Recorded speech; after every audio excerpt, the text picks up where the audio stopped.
Hi there, my name is Kronenberg and welcome to my channel. This is a film review of Hickey and Boggs. It's a thriller, it came out in 1972.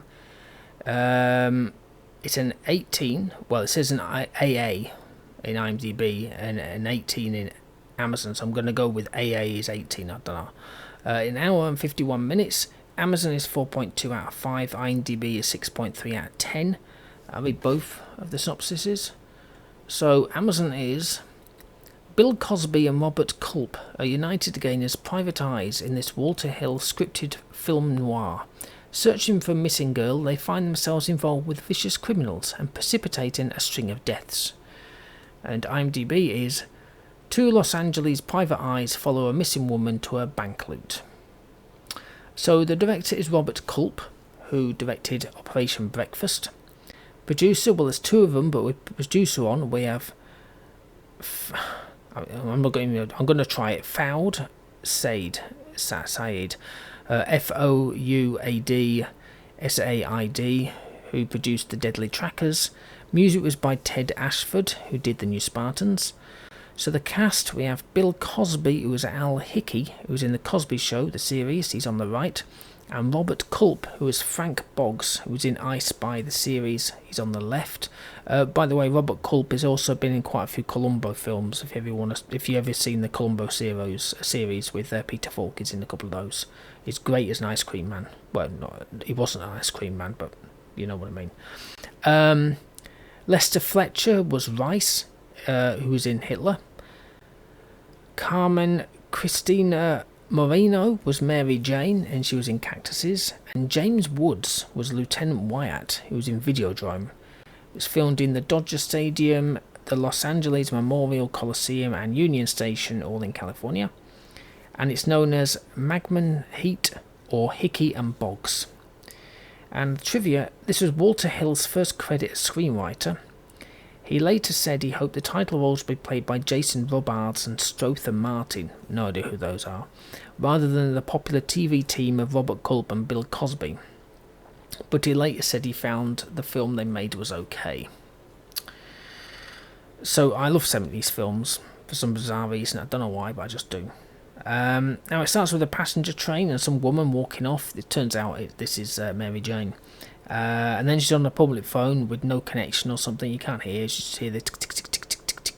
And then the typical music of the time kicks in, like early thrillers, which I can't really explain. If you've seen 70s films, you know what I mean. And then there's the suitcase, which is with the passenger. But then there's some dude just digging it up from a flower bed. And I'm like, what the hell? This isn't a trailer, I think. And it's not even 5 minutes in. This is all kicking off straight away.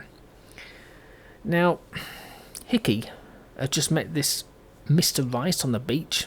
Alright? Rice is wearing these Speedos, like you do. And he kind of wants someone found. He's just laying down on a towel next to where the kids are playing. It's kind of a bit creepy. Basically the type of guy you don't want on the beach. Because he's sort of laying there sort of being a bit creepy and then taking glances at the kids. It's like, yeah, this isn't good. Now Boggs, who was Robert Culp, he's like a younger version than in the Columbo films. I think Columbo was maybe 80s for him, but he definitely looked a lot younger in this, I think. Now I know in America there can be large house numbers like 735928845, which is so bizarre because it's like, is that road that long? Can you imagine doing the post on that road?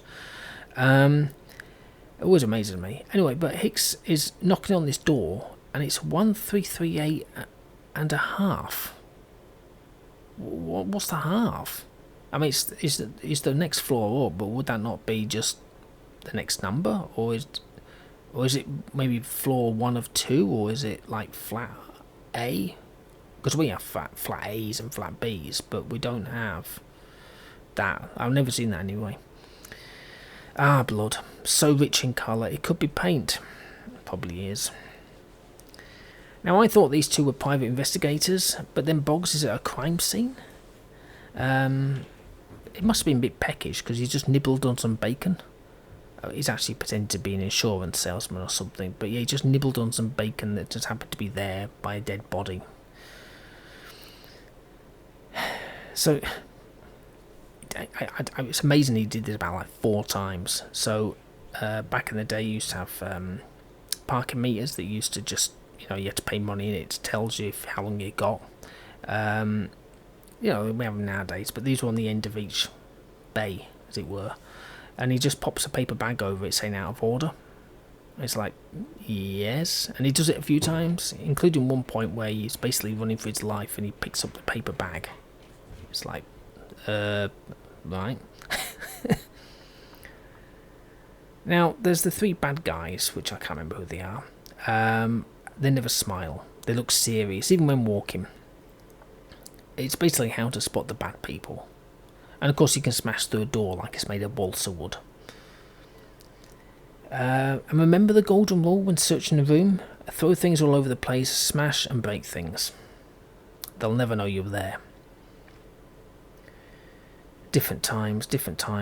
I just saw us chase through an American football field and it wasn't doubles, as in no stand-ins, it was actually them. I think it was, I think it was Bill Cosby running, but you basically saw him running. It wasn't like a stand-in.